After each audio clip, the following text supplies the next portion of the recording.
channel is Martina Singh. Hey Madhu, how are you doing today? I'm great, thank you. How are you? Wonderful, and can't be excited to talk to you about your story. Oh my goodness, I'm more excited about each and every one of us. Each one of the Yes, stories but that every chapter has its own power, and your chapter is powerful, my love, really is. And honestly, I can't wait for this interview to start and for you to share about your story. So with that, let's hear it. What's your story about? oh wow. Let me make the long story short. My story is probably the story of so many women, so it's not so unique. This is the fascinating part for me when you start hearing and reading the stories of different women. We're in different parts of the world, yet we have a narrative that would, it's like it came from the same tapestry. Yes. Really, the story is how committed we are to our family and what we did, how nothing was a barrier when it came to taking care of our family and protecting our family. Really, I think that's probably the single one most important thing I learned. My story is not that unique. Maybe that's what makes it unique. Oh, I think Madhu, your story is fairly unique. So my question to you was, your story starts with a young girl with a baby in her arms, lost on a station somewhere in Goa or Chennai, right? And trying to figure out in a crowd, find her place, find her solace, find a place of warmth, right? Lost. And then it ends with you being the most powerful number one realtor in Canada, and also giving back and fostering kids and giving them a life that's unimaginable. So tell me, how was the journey? What inspired you? What motivated that young, vulnerable, 20 some old young mom lost in that crowd and that station to where you are today? What motivated you? What inspired you? What got you from there to where you are today? Wow. Probably number one thing I can say that with complete confidence and conviction, the grace, the grace I always felt, whether you call it God, angels, goddess, your ancestors, different people call it different things. But for me, probably the simplest thing is the grace of God that I felt, because that was probably the most consistent thing in my life that I felt, no matter how small I felt and how vulnerable and how hurt. I always felt that that was meant for something bigger. I was like, you think, okay, I'm not meant to die like this. Mm-hmm. I Yes. know, and it's shocking. I didn't want to have kids, not because I didn't love kids. On the contrary, I love kids so much that I thought if I had my own child, I'd be selfish and I wouldn't be putting myself out there for other children. But yet you did. You have your own child, and yet you Oh supported my so God. many beautiful souls.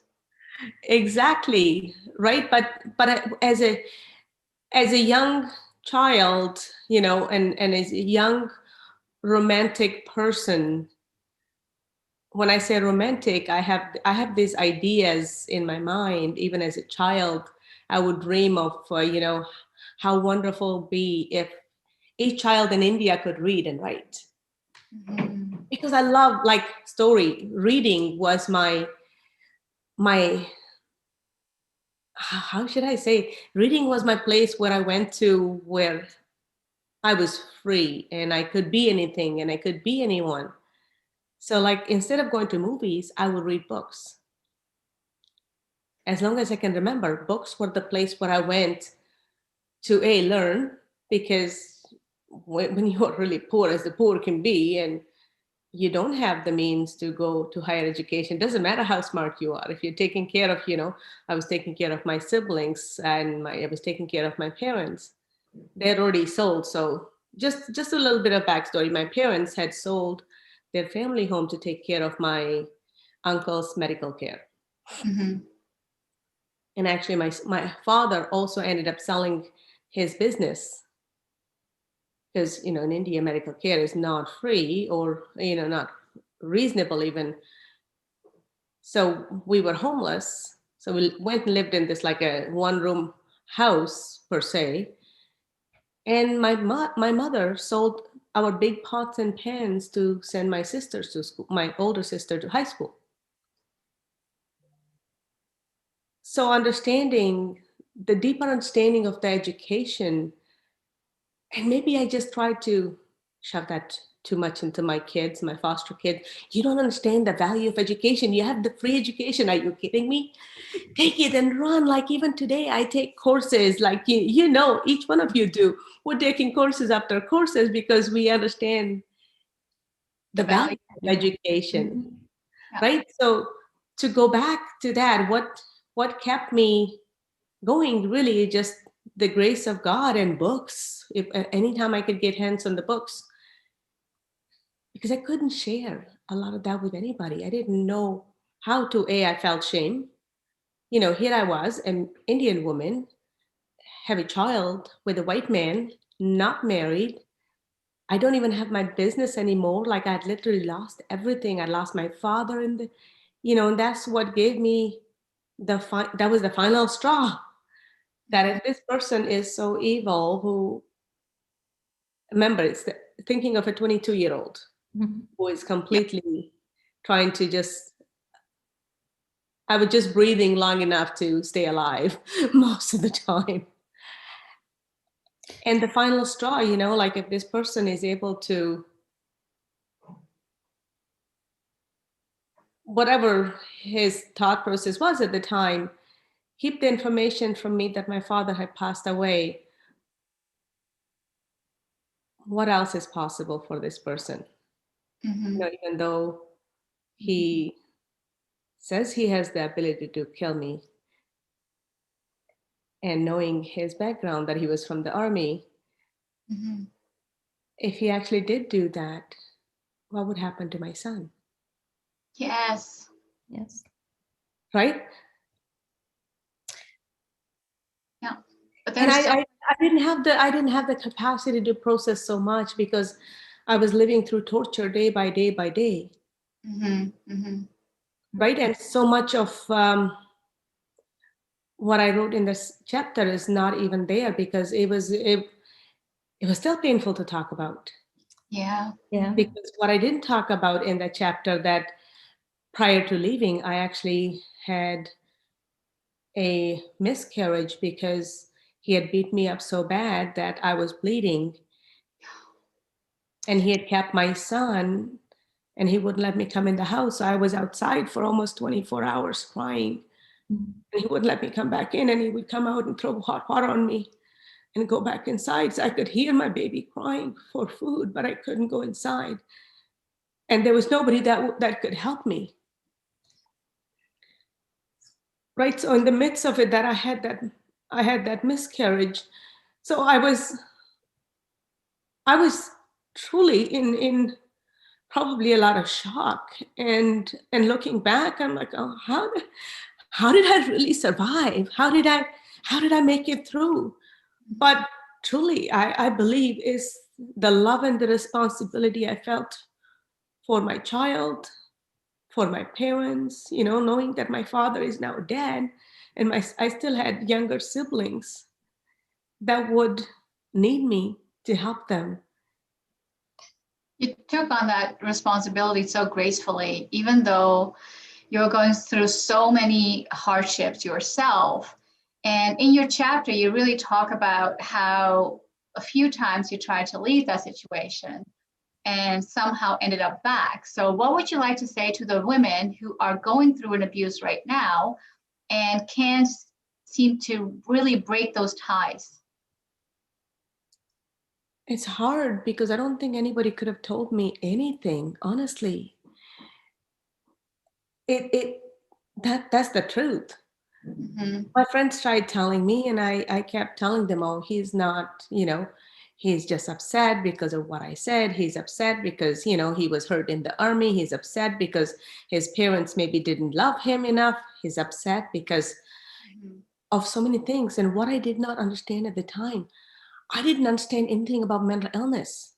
Ah, I yes. did not know mental illness exists. Like, come on, in India, all you hear is, wo pagal hai, wo pagal nahi hai. Like, there's like literally simple. For those of who don't understand Hindi, that means you're mad, that you're just mad. We don't have a concept of mental illness. Exactly. That. Mhm. That you're and not even mad, you're mental. You're mental, yeah, you're nuts. Yeah. Mental. And so much of that we've put in the context of religion, not even, Mhm. so and so was, they have a curse on them. Yeah. So you take them to see a priest or a Sufi or whatever. But I don't know about you guys, but I was never educated through either our school system or our community that Mhm. there is bipolar, that there is schizophrenia, that there is depression. I don't remember. I Or remember. even those things being acceptable medical conditions, those things are like you said, the curses or unnatural things that happen to people that are not supposed to. They're not classified as physical ailments like they could be. True. And it's also like, just get over it. Yeah, This whole notion of get over it. exactly. Yes. Mine was like, well, you should have known better. Well, what were you thinking? You were going out with a white guy. Like, I remember it was like 25 years ago in India. It was not acceptable. Mhm. Like today, I see how much more acceptance of interracial marriages. I Yeah. don't know if it's accepted 100%, but it's more acceptance. I would say, Madhu, even like finding your own spouse was not acceptable, let alone cross races and religions and all that. So I feel we've some way come far enough in that aspect that probably women have more choice to find their own spouses now. But I still see stigma around, like, the choices that you make if they're not of your kind, your tribe, your kind of people. Yes, totally can relate to that. But there are still also women out there who don't have that choice still, Oh and yeah. who don't feel they have that choice still. If they truly do or not, that's a different story. But you are meant to believe that you don't have it. You're meant to believe to follow and not to think for yourself. Whereas now you have this whole different notion and generation who are thinking differently. And how do you handle that? How do you work with that? That has become a bit of a story now, but you went through it when it wasn't normal. Mhm. And on top of that, you had abuse, and you also flee to a completely different country where you didn't have anyone you know. So how did you overcome that? It's not. I still think about that on sometimes consistent basis. What was the one thing? Like, what was my thought process and how?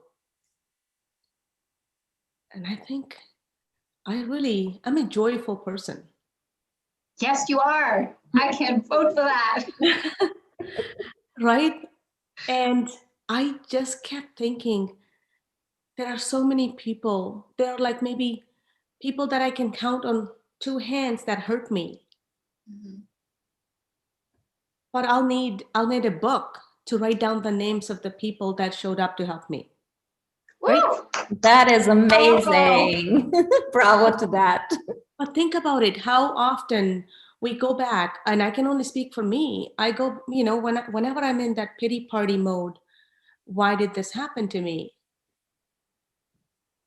And and I had to go back to thinking, well, look at how many people showed up. Yes. to help a stranger. They didn't know me. They didn't want anything from me. Yet they showed up. I have this incredible friend of mine, Masteram, and his wife, Mudang. You know, I speak of him in my chapter. He flew from San Francisco to India to pay off this policeman to help me get my son back. And I did not know he had actually called the lawyer when I was in the shelter and offered her a retainer and didn't even let me know because he knew I would feel I couldn't, like, come on, $5,000 was like a lifetime earning for me at the time because I had nothing.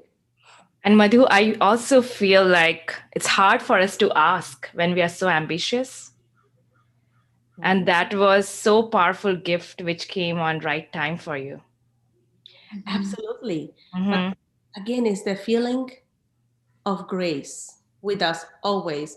Because really, if God wanted me dead, I would have been dead so many times, so much torture that I'd been through.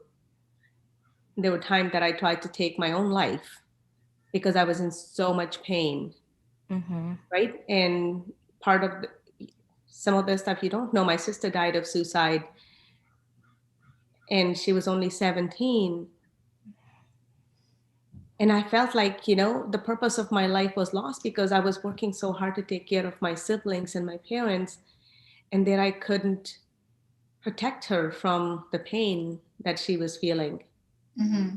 So there's so much in that. And so I just kept thinking, how am I going to show up for people that showed up for me? How am I going to honor people that actually trusted me, had faith in me, and never really wavered in their faith, Mm-hmm. their trust in me? So that's probably was the one thing that kept me not just going, but kept me moving towards getting my life better and better and better. That is And so. Madhu, I just love that about you. Like you're so much giving. Like whenever we have been in call with you, like all this, like even making this book possible, whenever you're there, you will say something and it's so impactful and we all are in tears. So it's like you're such a beautiful, inspiring soul. I always wanted to say that.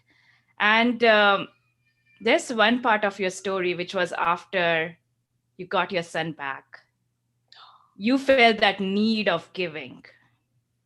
And then you took over more foster kids. Like, wow.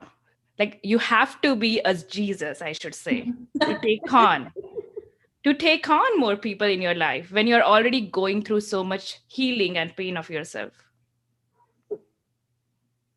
How was that like? Like, what was that moment where you felt like, okay, I need to be a foster parent now and give that support to the kids who needs, like, it's they are not the normal kids, the kids who has gone through so much trauma themselves and needs so much special attention?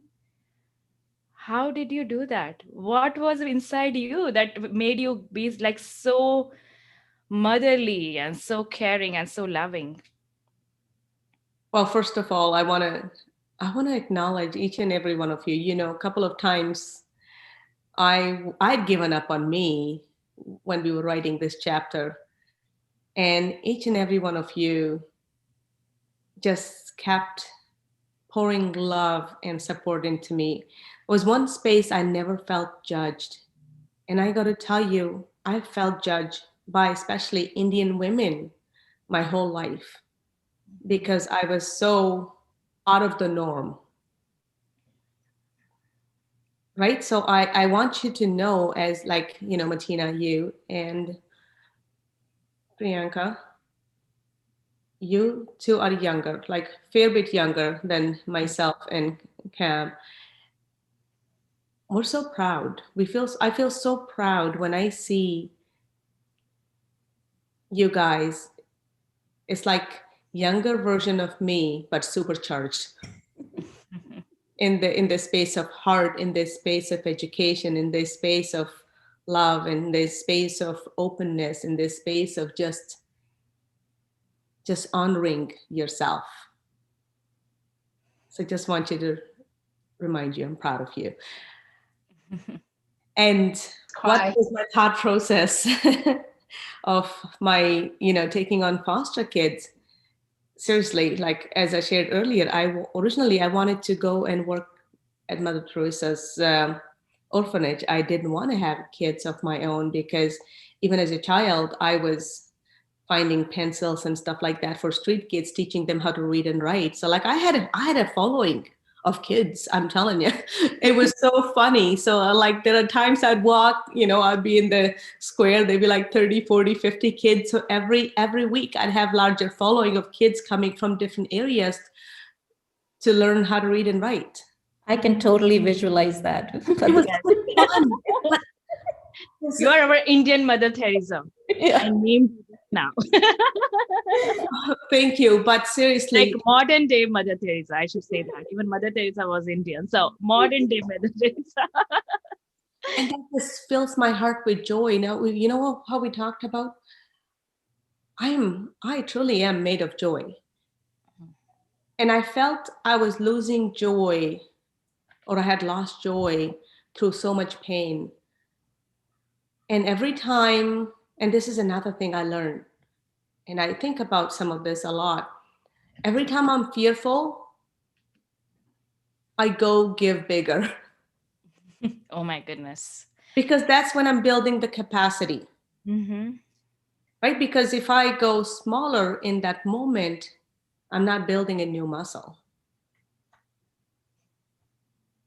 And that's in my business, that's in anything that I want to do. If I'm fearful of something, I try to supercharge it in that moment just to get out of that fear.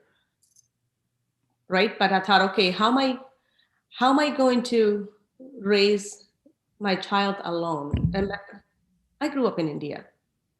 I grew up with hundreds of kids around me. Like we used to climb trees and find parrots and, go do things as a pack. Mm-hmm. I couldn't imagine me wanting to have more kids because what I had been through and what you don't know, because my son was born with C-section, but I was overdue by 2 weeks and my water bag had broken for 24 hours before I ended up in the hospital. A friend of mine took me to the hospital because my son's father refused to take me to the hospital. So I could have died, but I woke up during the surgery. So as they were cutting my stomach, I woke up because they didn't have enough anesthetic in me. Wow. So just the thought of having another child was like, oh, even now, just the thinking of that makes me, yeah, I can't. Right? So, but feeling so much love for kids, I couldn't raise my child alone. And I didn't know you got paid a small fee for fostering. I thought I had to make so much money. So I was working really hard. So I was thinking, okay, if I make this much, I could have one child. If I made this much, I could have two children. So I finally called them and said, okay, so I've saved this much. I just secured this rental place that has 4 bedrooms, but I can only afford to pay for 2 extra children. And they're like, no. If you qualify, we will help you with the food. It was like $22 a day. So it was like it was not extreme. I'm like, oh my God. So that means I can have 6 kids. They're like, no, you're only allowed 4. You would have taken 10 if they would allow you to take 10. We get resourceful, right? I'm sure Madhu would have gone resourceful and taken But I did have most of the time 10 kids. Because then I ended up fostering kids with high need. I did a lot of courses as a single parent. And then I ended up meeting my husband now. He had 3 daughters and his ex-wife had an extra daughter from her next marriage. Mm-hmm. And then most of the time, those kids had sleepovers at my house because I was the fun house. Nice. So funny, I say, I. Can you imagine that? The joy of Madhu. Gives me joy. Being around kids gives me hope that we maybe didn't have a choice in how our life was run, but we have the ability to make an impact no matter who those kids are. And I believe we all have a collective responsibility to our kids, not just one person. Each one of us is responsible to help these kids along, and that's why, again, remember I talked about how whenever I'm afraid I make my So things big. so much bigger. That is such a powerful nugget for anyone who's listening to.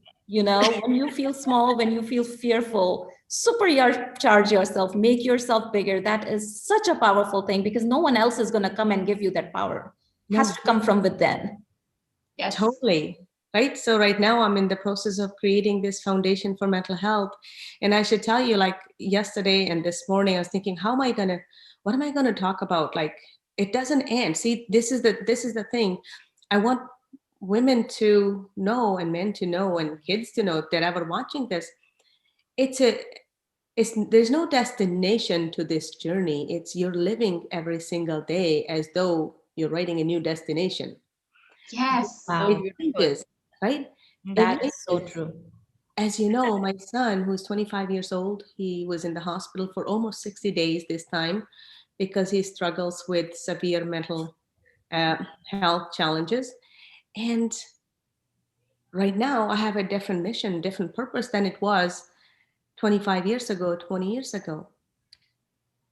What's powerful here is that the definition of success for you is giving back. And whichever phase in your life you were, you found somebody or somewhere or somehow to give back, to count yourself as successful as opposed to just receiving and monetary or this growth or that growth. So that is amazing and so powerful about your story as well.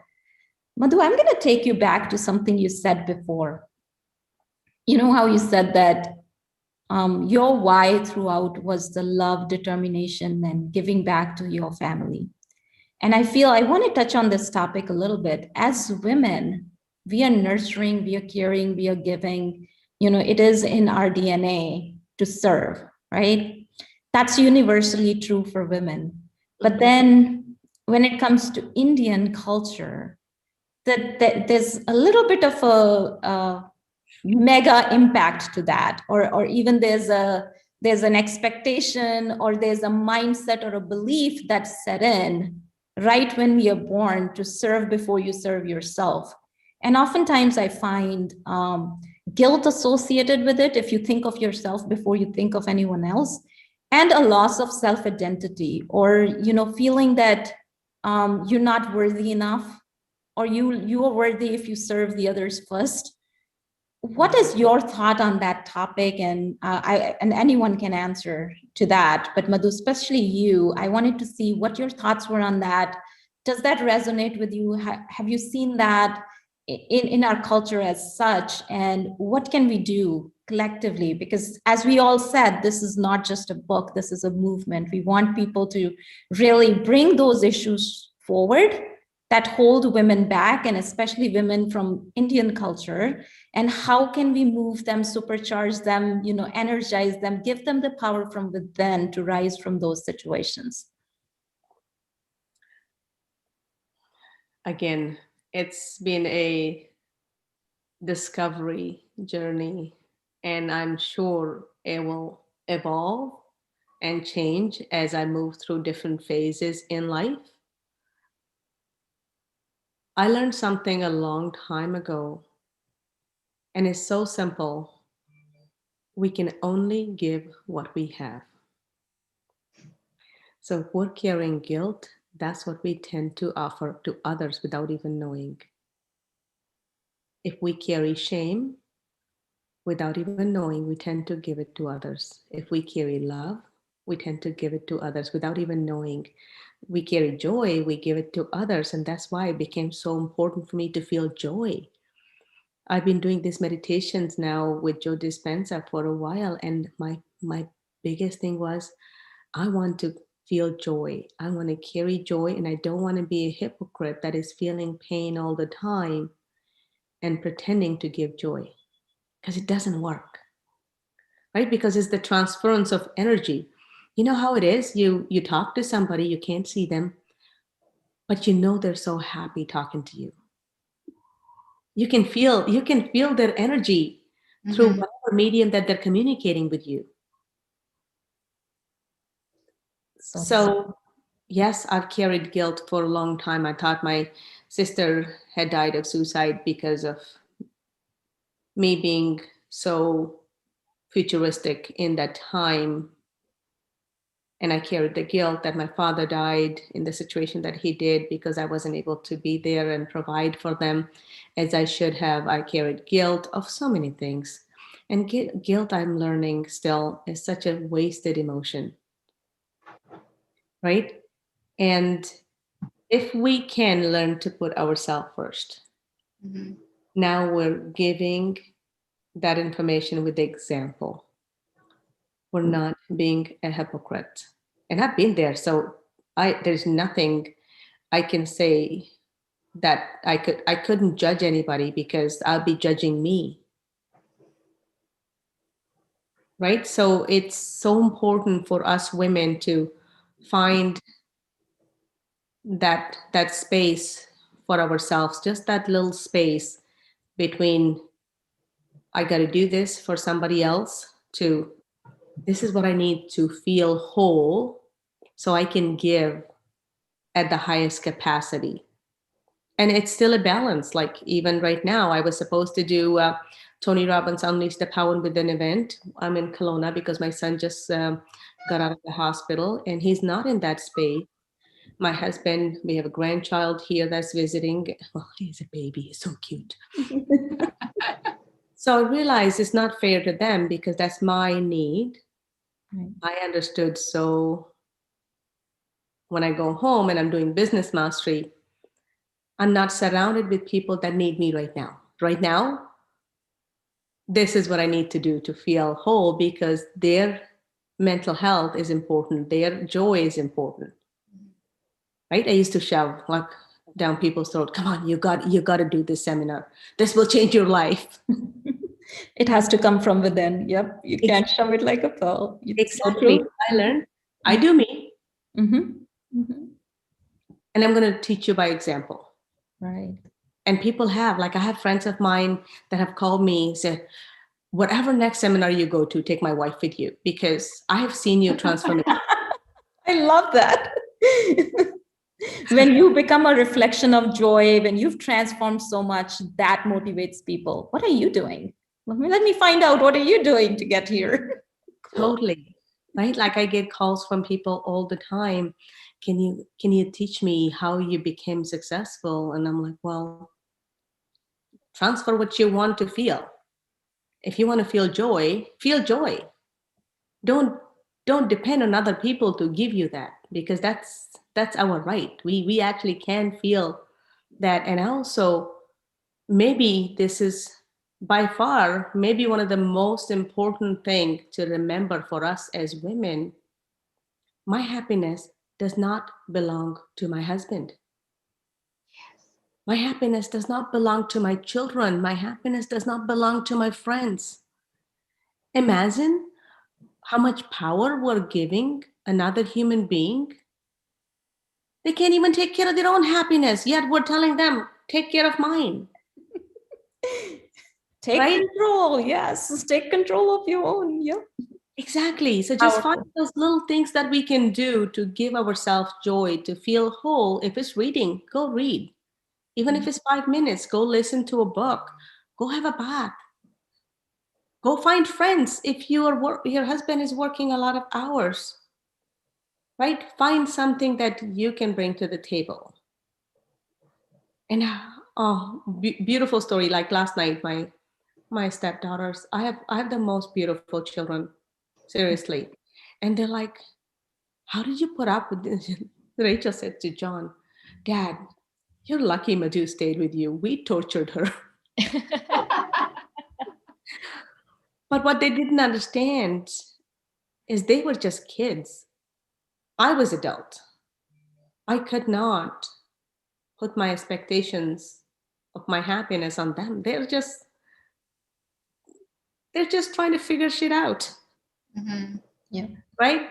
So when we take control of our own happiness and do not blame other people for what has happened to us, I was shifting from being a victim to a victor. Love it. Wow. Love it.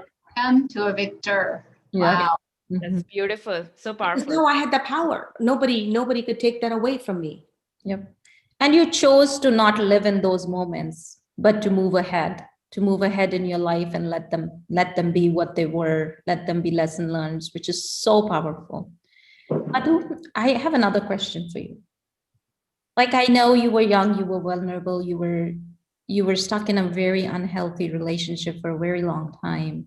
You were in and out, in and out. And this is not just your story. I feel like there's so many women that end up in those situations where, and I know Martina said that earlier too, they keep going back into that unhealthy, non-serving, abusive relationship over and over again. And I think it's very easy to be on the outside and recommend or see the big picture or see that you're stuck.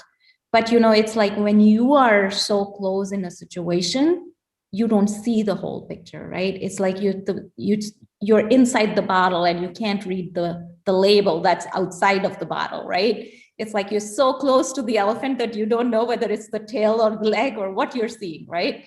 So what are some of the common traps, like from outside looking in now at the situation that now you're like, far removed, not emotionally, but yet the time wise and distance wise, and now you can look at the whole picture, giving an advice to someone who is a younger you stuck in that situation, what advice would you give them? And what are some of the common traps that women keep getting back into? Could you speak to that a little bit to someone else who is in your situation today that you were 20 some years ago?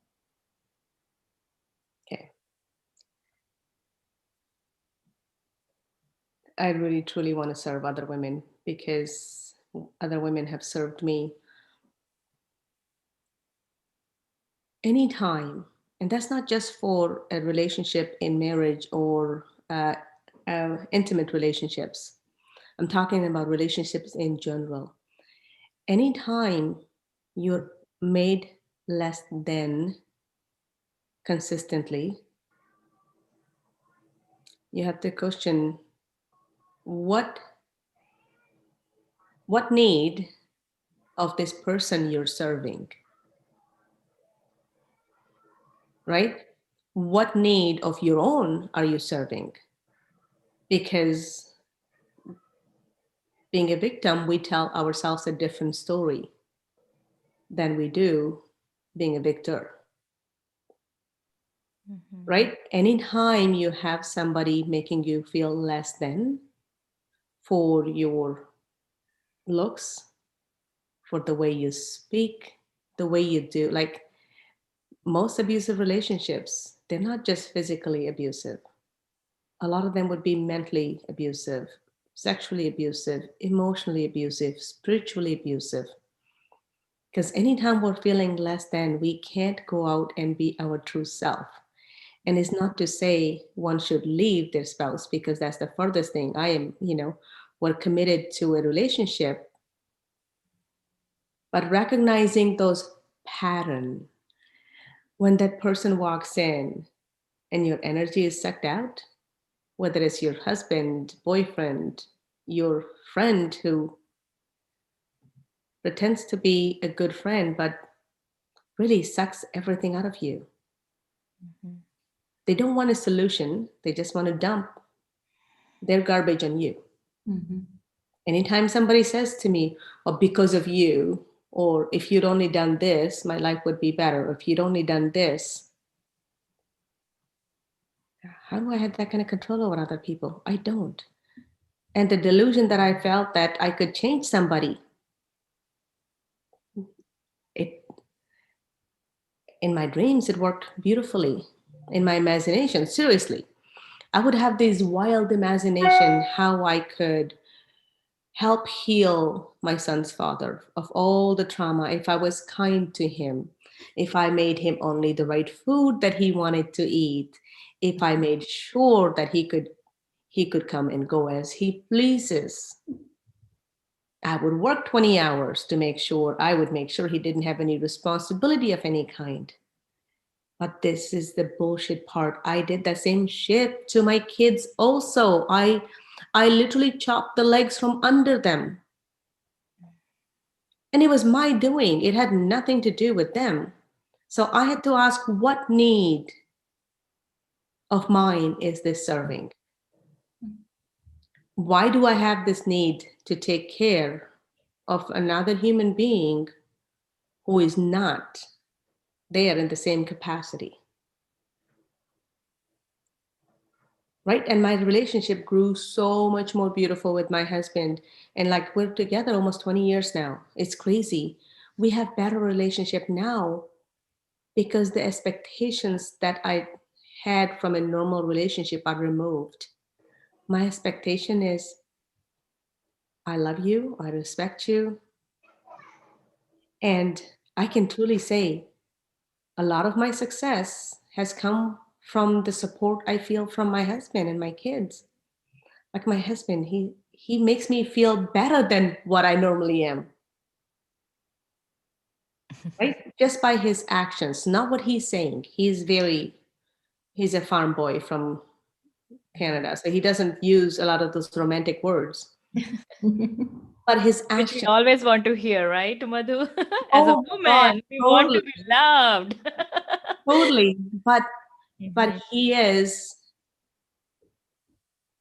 somebody who always makes me feel better than I am. mhm, Mhm. Makes me believe I can do more than I do. mhm, Right? So that is the person, but it also grew into that relationship in 20 years because the respect that we felt for one another. I didn't have that. I didn't know it was possible. I should tell you this. I did not know it was possible. But now, being here, I know it's possible. So when women that have gone through something like that and might feel, oh my God, that's maybe what if that was the best I could have had? No, change you. Seriously, if we can change ourselves, and every single woman should do some personal development courses now with online presence. We can do them for free, really. Right. Look, there are 15 women in this book. Each one of us have offered to help mentor women that are going through challenges. And when we talk about this is a movement that we're creating, it's scary as hell for me to think, oh my God, now I have to actually show up because I'm so used to just flying under the radar and just doing things behind the scene, but recognizing that we are meeting a need. I'm not saying it's okay for somebody to abuse us. But if we don't do personal development, we don't understand the differences. The abuse is happening to me, or life is teaching me a lesson, get the hell out, and make my life a masterpiece the way I see it. I love that, Madhu. And just to summarize, your advice is to identify the patterns, see those situations, see how it's serving me, the relationship, the other person, and get into personal development. That's so rightfully said, wonderfully said. So, my next question to you is about writing this book, this chapter as a process. And your story is so powerful, so emotional, so touching. It goes through such a variety of situations, life situations that you had to deal with. Was it difficult to write, or was it therapeutic to write? How was the journey of writing it? Initially, I was fearful. As a child, until I was like in my adolescence, I used to write so much. I used to do poetry, I used to write short stories, and my mother found my storybooks and she burnt them. And just people are trying to protect you. And so I had this in my mind that there's no way I could be an author. But I realized, and actually Luke Wren is one of my mentor, and Martina, you're in that incredible greatness group with me. And Luke has been working with me on letting go of shit Mm. for almost a year now, right? And even when you think you've let go of shit, you haven't. So writing that story was really powerful. It was not hard as a writing part of it, but going back and feeling that emotion. Yeah. But what I learned though recently, and actually it was in Cancun with Joe Dispenza's 1 week long meditation training, he talked about with like experience without charge, knowledge without charge becomes wisdom. Mhm. So understanding now I can talk about a lot of those things without that charge because I chose to leave the victimhood behind because it was not serving me. It served me for a long time. You have to understand. It rewarded me for a long time feeling the victim because I didn't have to step outside of my box and do bigger things. I could play it small. But when you recognize, oh shit, now what? Now I'm no longer the victim. How am I going to make the transition? And that's what I'm right now. I'm scared. I want to, I'm working on this foundation that would help with mental health. My mission is to help educate moms and parents and take that education even to school system. Every school, every child, every parent should be educated about mental health and mental illness because we can help our children better, right? Them recognizing, us recognizing, so we don't have this tug of war. We don't have this, I used to think, how could I, everything I've been through, everything I've sacrificed, how could my son do this to me? Mhm. And learning he wasn't doing anything to me. He was hurting. He's still hurting. But putting my guilt, remember what I said? We give what we carry. Yeah. I threw a lot of fucking guilt on his lap. Mm. Pardon you can cut that part out if you want to, Kim. But when you recognize that, you think, oh my God, I don't want, I only want to share joy. And that's what I want to feel most of the time. So knowledge, experience without charge becomes wisdom. So writing that chapter, initially, it felt like pain. But when I reread it, understanding it was so much different. It was like, okay, there is some wisdom in there. Beautiful, beautiful. Any final words that you would want to share with the readers, the viewers of this panel interview? Anything you'd like to share? Any final thoughts? I want to encourage every single woman to, reach out to us, and collectively we will make sure we help guide you through. And I know I can speak for each one of you because I've gotten to know your hearts and your capacities is huge. Collectively, we can do this. Don't have to do it alone. Nobody built an empire alone. Nobody, so we can do this together. Reach out to us and let's fuel this movement. Anytime something good catches momentum, let's throw everything at it. Actually, Luke runs at that. I love it. Right? So we're collectively raising the standards for women. Let's take care of ourselves. Let's step into our greatness. And again, another one of Luke's thing. Oh my God. So yeah. We need to have Luke here. I know we But I do. feel like his presence already here. But We you know feel what? his presence through Madhu. We definitely Yes. feel his presence to Madhu. Yes.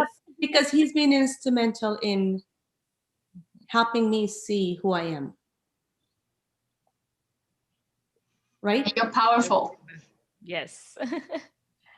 So I say anybody, men, women, because I hope lots of men read this, because we have some incredible men in our life and we want more of them, right? We all have incredible sons. We want more of them. So just let go. let go and have an incredible life. We're here to help guide along, and it's a journey. Just enjoy. Yes, I love that. Beautifully said. And what a great way to end this panel interview. Although I'm enjoying it so much that I can continue talking to you, Madhu, for a long time. And I can say the same for Priyanka and Martina. Thank you all for joining us today for this conversation. We can't wait for the